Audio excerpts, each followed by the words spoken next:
Welcome, everyone. January 6th, Friday, a Flight Plan Friday. As always, joining me from Jets Universe, Johnny Jets. Hello, Jets Universe. NYJ Ground Crew, we appreciate you being here with us. End of the season, and we've got a great guest to join us as well. A younger guy to really counterbalance the elderly folk you're seeing on the top of your screen here. Lorenzo Lagares. He's the co-host of the Jets Way podcast. Lorenzo, we really appreciate you joining us today. Absolutely. No, it's a pleasure being on the show. Happy to be on. Really glad you guys invited me. So looking forward to it. Yeah, you're part of the ground crew now, baby. Welcome. So how did it all begin, man? How'd you join the Jets Way podcast? Tell us a little bit about it. Yeah, so the Jets Way podcast started off with just pretty much a bunch of friends who obviously are long-suffering Jets fans, similar to you guys. It's funny, my co-host Jake and Sean, they originally started the show in 2019 during the Adam Gase era. And I originally came on the show once or twice as a guest. But then December of 2020, that's when I came on full time. That's when we really started to grow the program. We started to invite more guests on and just expand our horizons with the show. So it's been a blast, man. I've been loving every second of it. So glad to be a part of the Jets Way podcast. We were talking just before we came on live here for a second, a couple of SUNY Purchase guys, right? And it just what happened. I grew up in Purchase, New York. 14 years of my life, Anderson Hill Road out there, went to Purchase Elementary, but that's where you guys started, right? SUNY Purchase. Yeah, so we all went to SUNY Purchase at one point. Sean actually left after, I believe, a year, but Jake and I played on the same baseball team there. He graduated a year before me, but we've been pretty much very close ever since. So yeah, man, SUNY Purchase holds a very close spot in my heart. Spent 4 years there in college, met some of my best friends there. So, now and then it started the Jets Way podcast. So it's been a blast. Johnny, we got a 24-year-old joining us today. I'm 44, you're 54. We've got decades on this kid. What do we think, man? He's still got a smile on his face. He's got optimism in the air. He thinks next year is going to be just fine. But here we are going to miss the playoffs again. I think as we were talking, they've announced 8th seed, not a possibility. So the Jets are out. Johnny, what do you want to tell him right off the bat? Well, I was a 24-year-old Jets fan once. I was a 4-year-old Jets fan once. I mean, I wasn't born without a smile on my face. The Jets remove that smile. It happens to everybody. It's a part of every young boy's part of growing up being a Jets fan. Obviously the SUNY Purchase has a historical connection to the football giant, so I give props to you and your crew for being Jets fans up there. But I would like to know what was the first horrible Jets moment for you in your Jets fan career? Wow. I mean, honestly, that now that I can think about it, that first moment was probably 2009. Just losing in that AFC Championship game to the Colts. We scored first. So the optimism just, I never thought we had a chance that postseason, but after winning the first two games, you're visiting Peyton Manning and you score first and it's wow, ooh, Super Bowl, Super Bowl and Jets, those two don't really come close together. And then that's when it became, we ended up losing. And that's when the first heartbreak began from what I remember. Yeah, so that's pretty prescient on your part. I mean, that wasn't the most horrible loss of all time. The Jets were not a great team that year. The loss to the Falcons during the regular season was probably the most pathetic loss of the regular season. But ultimately losing in the championship that way, it was good of you to understand that this was not the end of your pain, but just the beginning. Obviously, the championship game the following season was one of the most pathetic, horrible, painful no-shows in the history of Jets universe. So that kind of puts the first AFC Championship game with the Sanchez Rex Ryan team in perspective. Lorenzo, I want to know how you feel about that. There is no 8th seed. Do you feel relief, or would you rather have been, the NFL gods touched the Jets on the shoulder and brought us back into the fold and gave us this opportunity to play in the playoffs, or do we even deserve it this year? To be honest, part of me wanted it, but then it's do I really want to end this drought of losing with a Mickey Mouse or a fake playoff berth? I mean, listen, part of the NFL season is getting into the dance and anything can happen. But I think just the way the season ended, to make the playoffs that way wouldn't have felt as great. But listen, who am I to complain as a Jets fan about making the playoffs? I'll take anything at this point. Johnny, you feel the same way? I don't think it really matters. I mean, unless Robert Saleh behind closed doors has insulted Woody Johnson to his face, as a human being. It seems to me the tea leaves are that Robert Saleh is coming back. So while at one time I might have thought, well, if the Jets, in the ultimate backdoor get into the playoffs, that would save Robert Saleh's job, then I wouldn't want them to get in that way. But I absolutely don't, at this point, don't think it matters. I think Robert Saleh is coming back, even with this colossal, pathetic breakdown. And the latest breaking news that I've heard, I'm sure you guys have heard it too, is that the Jets have said that not only does Mike White have 4 broken ribs, but he exacerbated his rib injuries in the first half of the Seattle game and was playing at a depreciated status, which just comes back to you, A&M. Last podcast we talked about, why wasn't Mike White benched during the Seattle game in favor of Joe Flacco when it became apparent that Mike White was not playing in an effective way? They kept him in the whole game. They had Joe Flacco in good weather conditions. He was ready to play. He was looking at the surface. He was acting like a real backup. He was talking to Mike White. He had his uniform on. He had his helmet, and they just kept him on the bench and lost. To me, that's another indictment on the head coaching ineptitude of Robert Saleh. But again, it seems like he's coming back whatever happens. Well, I'm way ahead of you, Johnny, because check this out right here. Simony, he had reported today, and you could see it right here in one last twist of the ever-changing quarterback situation that we've turned to Joe Flacco. First of all, I'm glad we're turning to Joe Flacco. I don't think White needs to be out there. We've seen enough of him. We've talked enough about him, and personally, I still want him back. But that's besides the point. What really is being said here, and it's what Saleh said. He's just in a lot of pain, clearly affected his ability to throw the ball in the second half. White was ruled out Friday after aggregating a previous rib injury, and they just said it. I mean, Simony just said, oh, it's a rib injury on a sack at the end of the first half and Sunday loss. So this is a gloss over, which I don't appreciate.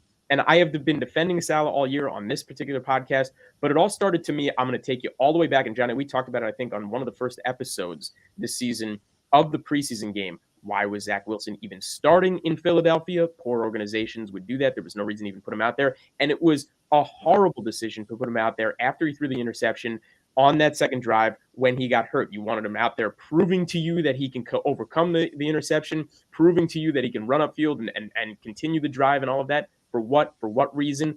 Horrible decision. And Saleh received zero grief for that. And again, here we are. You go back to the last minute of the Seattle game in the first half. Absolutely no reason on the 1 yard line the Jets should even be trying to get the ball on the other side of the field and score points.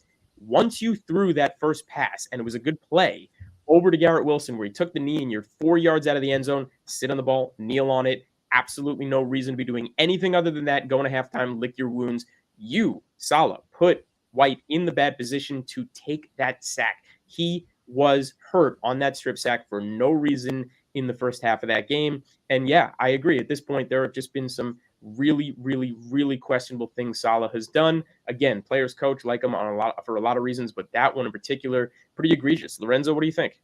Yeah, no, I would tend to agree with you guys because I think, and listen, I like Saleh. I don't necessarily love it. I think if there's an opportunity to get a better head coach, why not? But like Johnny said, I think he's going to be back. But I think this year you can show that it's a young coaching staff. I think with a lot of decisions to, like you said, to start Zach Wilson in that first preseason game, just the way the whole quarterback controversy played out. I think you can even take it a step further in that second Patriots game. Why was Zach Wilson still in the game in the second half? You could have went to Mike White or you could have went to Joe Flacco, whoever the backup was that day. But yeah, man, I think it's just a young coaching staff. It's tough because I think we put a lot of our players in bad positions, especially Mike White. You could just tell he wasn't 100%. And I know the doctors cleared him, and he's obviously an athlete and going to do his best to be out there. But you could just tell he wasn't on his A game. Johnny? Right, but what Coach Saleh is basically confessing, even though he does not accept any accountability for anything ever, is that it wasn't just that Mike White started the game injured. We all knew that. He was cleared to play based on his condition at the start of the game. What Robert Saleh is stating in his press release, or as reported that he said in his press conference, is that Mike White's injury was exacerbated on the final play of the first half, which is the reason why he didn't play well or played worse in the second half, worse to the point where the Jets had no opportunity to win the football game. Now, correct me if I'm wrong, in between the end of the first half of a football game and the beginning of the second half of a football game is something called a halftime. And that is when a coach of a football team, a head coach, a real head coach of a National League football team, makes halftime adjustments. And when your starting quarterback, who was already injured, who missed 2 games because of that injury, has been cleared to play at the 11th hour to start in a game with the playoffs on the line for your team, has exacerbated that injury, you bench him and you put in your backup. You dressed your backup, Joe Flacco, to give you the best chance to win in case Mike White was injured during the Seattle game. That's why you did not have Zach Wilson as your backup at Seattle, because you wanted to have the best opportunity to win. Now, you can say against Buffalo, when Joe Flacco came in, he wasn't ready, from a mental standpoint, that the weather conditions impeded Joe Flacco's ability to play. And let's say both of those statements are true. Neither of those things applied to the Seattle game. He was ready mentally to play. He knew he was going to be the backup all week. The weather conditions were perfect.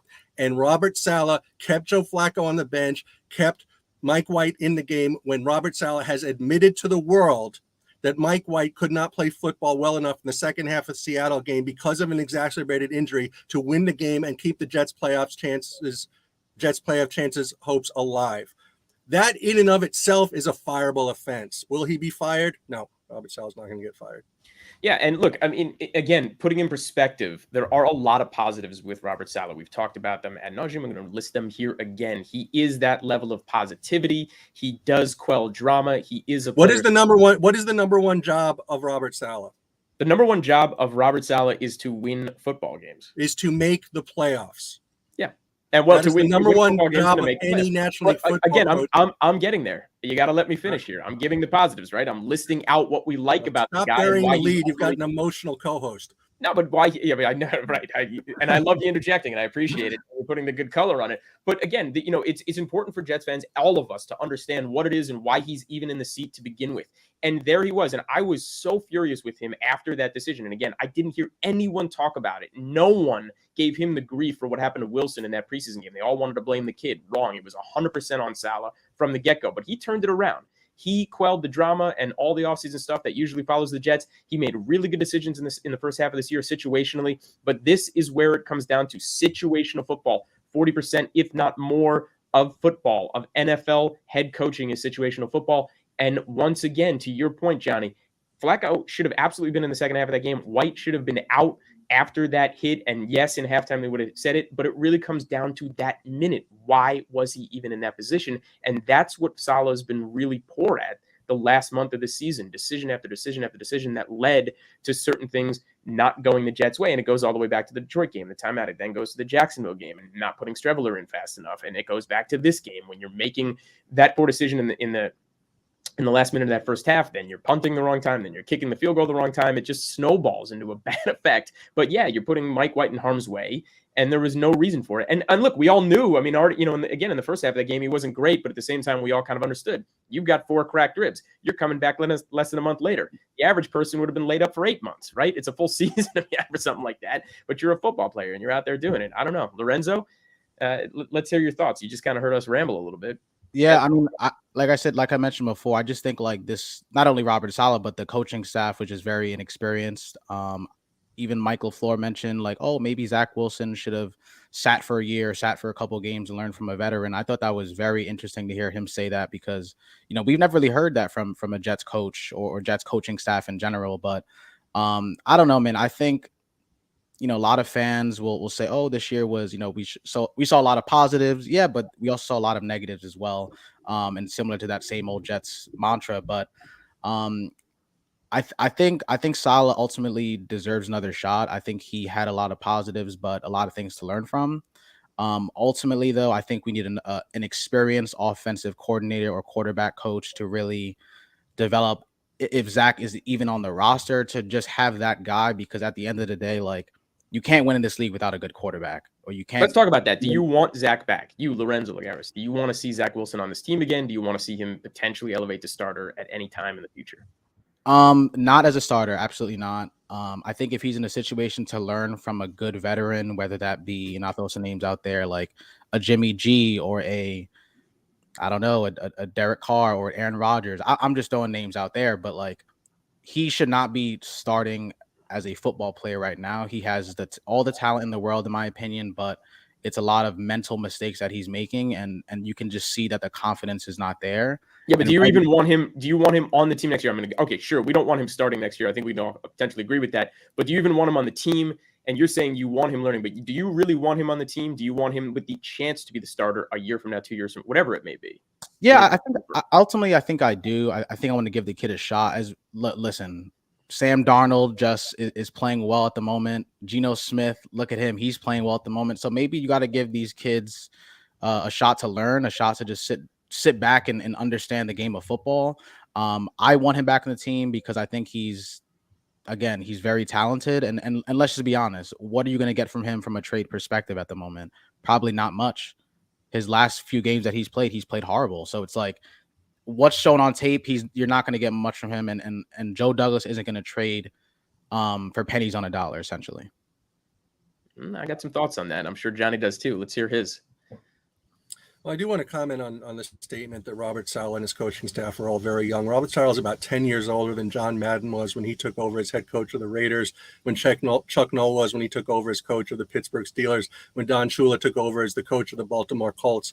I mean, Robert Saleh is not a babe in the woods. He's not that young, and I don't think that is any kind of excuse for or justification for his behavior. And I'm trying to process this. It's new information for me, this statement. I just saw it early this morning, and I really thought that there was no way that Woody Johnson would fire Robert Saleh based on everything that I had heard and read prior to this statement. But this is the kind of thing that does incite an emotional, visceral reaction, including from the owner of the New York Jets. And if he sees that his coach, who has made this mistake again and again and again and again all through this season, and is the number one reason why the Jets are not in the playoffs this year, because this coach failed to make quarterback changes during games when his starting quarterback was ineffective, then perhaps there is a possibility that Woody Johnson will pull a Leon Hess and hear that Rich Kotite was fired by the Philadelphia Eagles and make the call to fire Pete Carroll and hire Rich Kotite.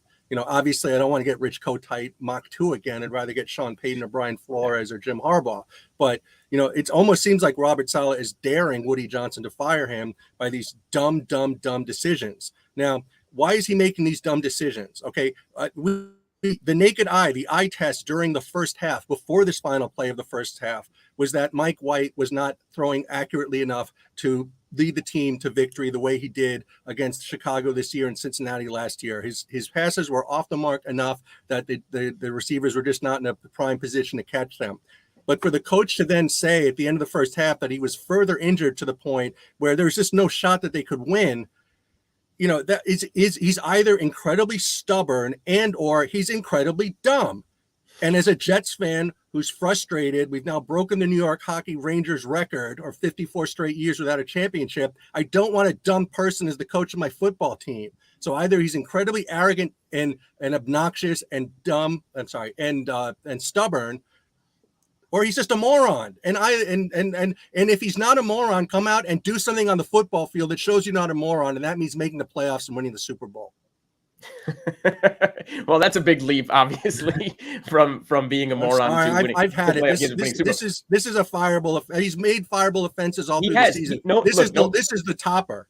No question about it. But Lorenzo's bringing up a good point. I mean, it's like I also want to see the guy back. He's young in the sense that he's 2 years into the head coaching role.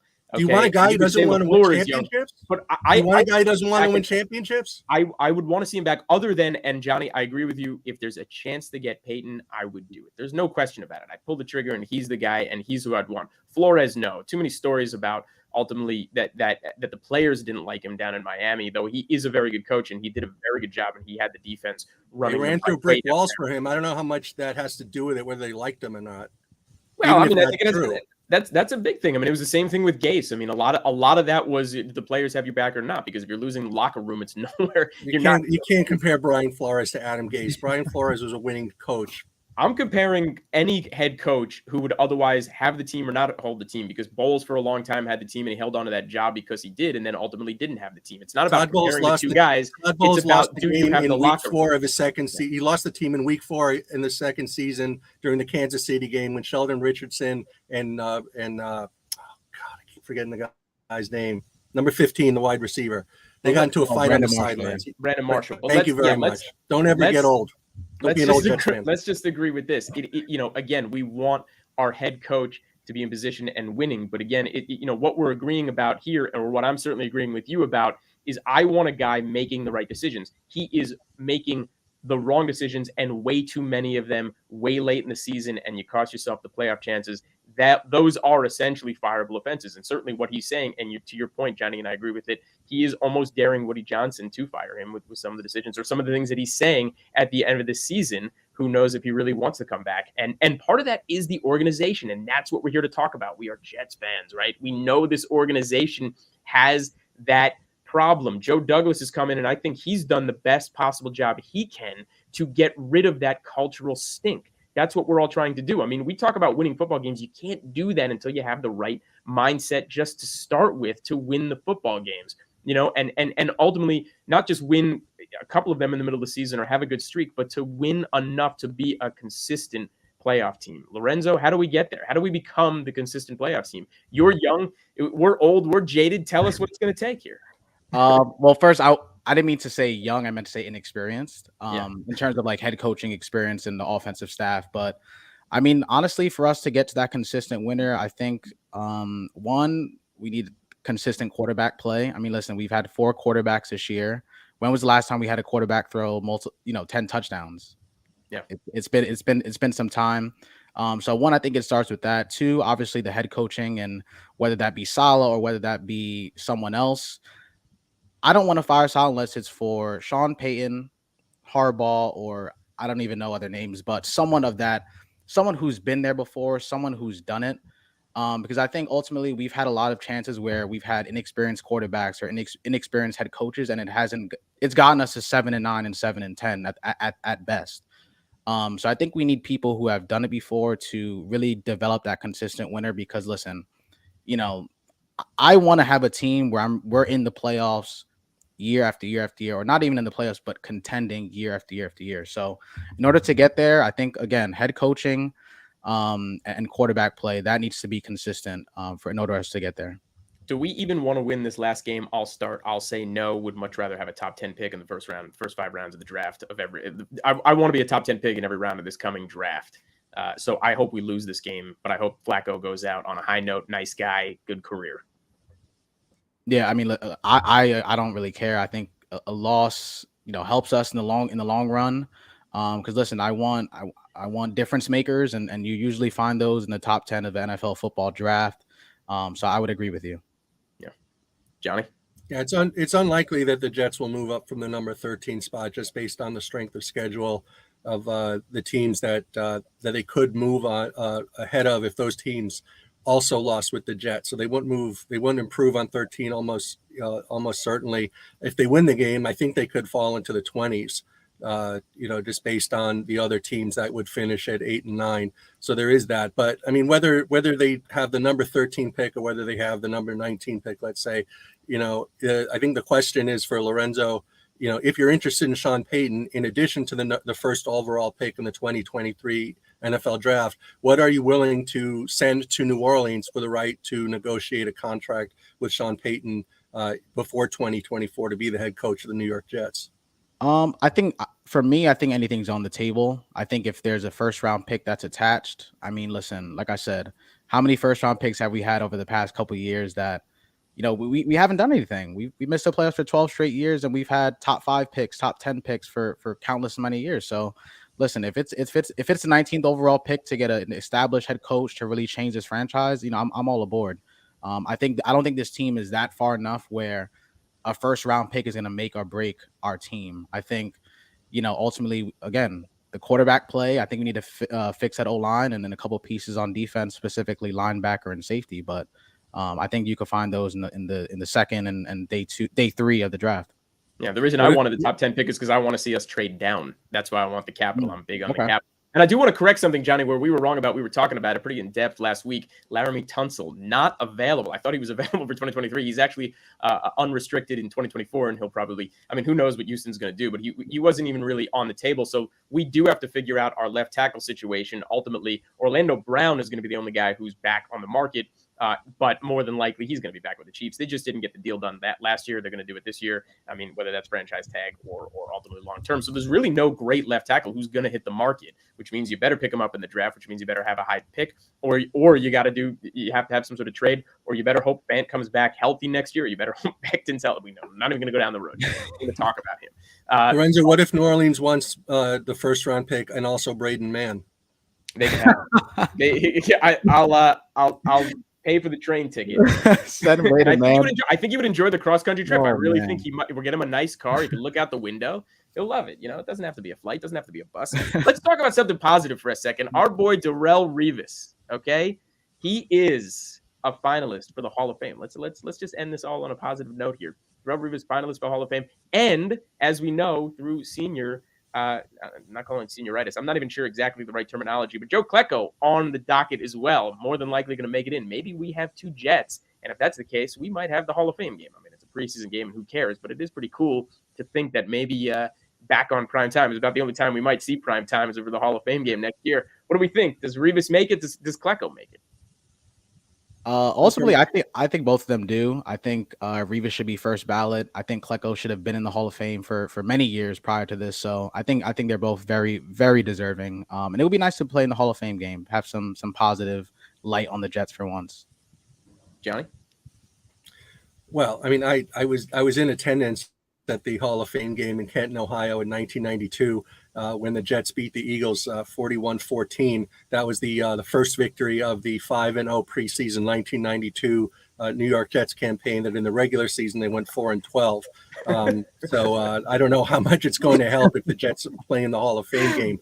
As far as Joe Klecko goes, yeah, we've talked multiple times how it was Pat Leahy and Don Shula that has kept all of these Jets out of the Hall of Fame from that era of the sack exchange. Joe Klecko, there's definitely there's anti-Jets sentiment throughout the league, and they didn't want to put any of the Jets in the Hall of Fame. I think at this point it's rubber stamped. Joe Klecko is going to make the Hall of Fame. As regards to Darrelle Revis, I don't know how things go at this point. It's easier. It's still not easy, but it's easier to get into the Hall of Fame on your first year of eligibility than it used to be. Up until about 5 years ago, I remember when Curtis Martin had to wait behind Jerome Bettis, and I think rightfully so, because they were not going to put in both running backs in the same year. But as far as Darrelle Revis, I mean, Lorenzo, you said that you first started watching the Jets, or at least you've been watching the Jets since at least 2009. So obviously you remember the 2011 road game, the Jets against the Broncos, when on the final game-winning drive, which was ended with Tim Tebow for the Broncos running into the end zone, that drive was extended by Darrelle Revis making a business decision and getting out of the way of Tim Tebow running at him like a Mack truck on a necessary first down for the Denver Broncos. That was one of the most humiliating moments in Jets history. And obviously the final game up at Buffalo in January of 2016, when the Bills had nothing to play for, they were already eliminated. The Jets win the game, they make the playoffs. They lose the game, they don't make the playoffs. Everyone talks about Ryan Fitzpatrick's interceptions, fine, noted.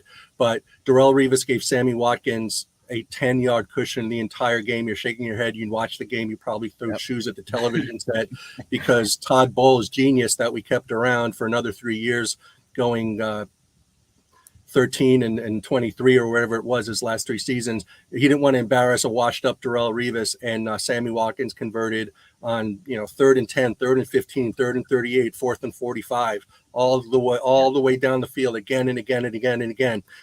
Darrelle Revis hurt his got injured in the first game of the season in 2010 against New England and was not the same player afterwards.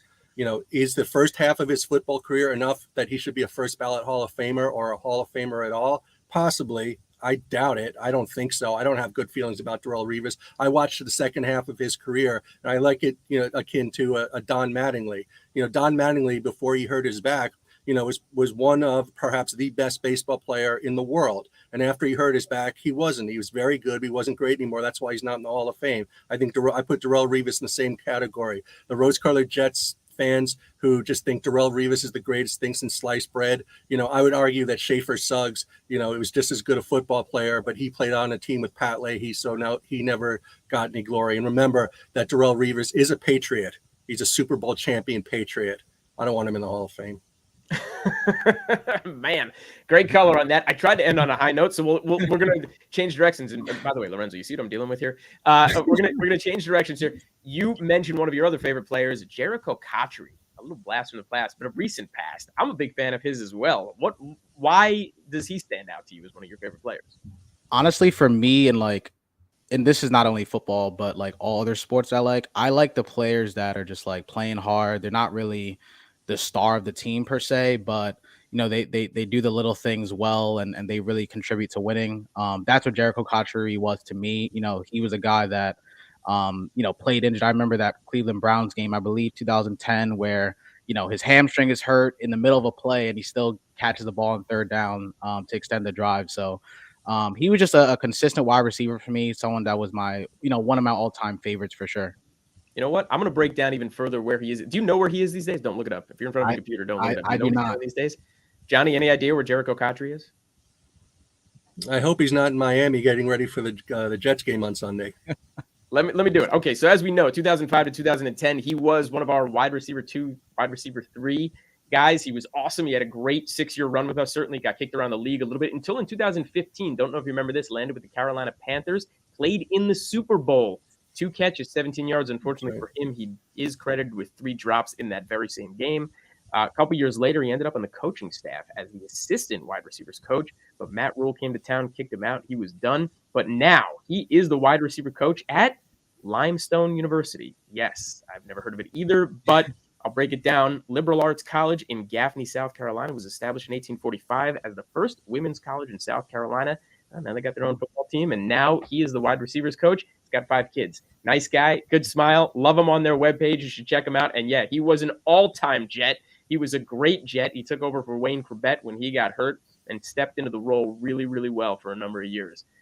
So maybe Jerricho Cotchery will be the next coach to lead the Jets to a Super Bowl championship. That's what I'm talking about. There we go. That's the positivity I'm looking for, Johnny. I think that's the best we're going to get out of him. Lorenzo, give us some parting words before we end this. And I want to say thank you again for joining us. Lorenzo Lagares, co-host of the Jets Way podcast. Right? I said that right? The Jets Way. Yes.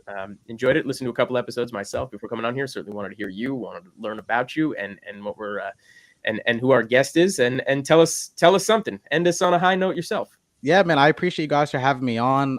Johnny, first of all, I love the Shea Stadium background. My father was a huge Jets fan and would go to Mets and Jets games all the time. So like that brought back a memory for me. But honestly, man, just like, I think us as Jet fans, we all want to win. And we just want to get a consistent winner. So to you guys, to all the Jet fans out there, I hope we can find that soon. I think this offseason is going to be huge for us. But in the meantime, if you want to check us out at the Jets Way podcast, we have a Twitter page and Instagram page at Jets Way Podcast. And we really want to just be a platform for the fans. We're not football coaches or experts per se, but just want to discuss winning and the team with everyone. Like we all do, and we all appreciate it. For Lorenzo Lagares, Jets Universe, I am your host and crew chief, A.M. Pfeffer. This has been NYJ Ground Crew. It's been a hell of a season. We're going to do it one more time. We're going to run it back this coming Tuesday. Last episode of the season coming up for a Tarmac Tuesday before we take a little break, before free agency starts up again in March, and then we'll be back again for season 2.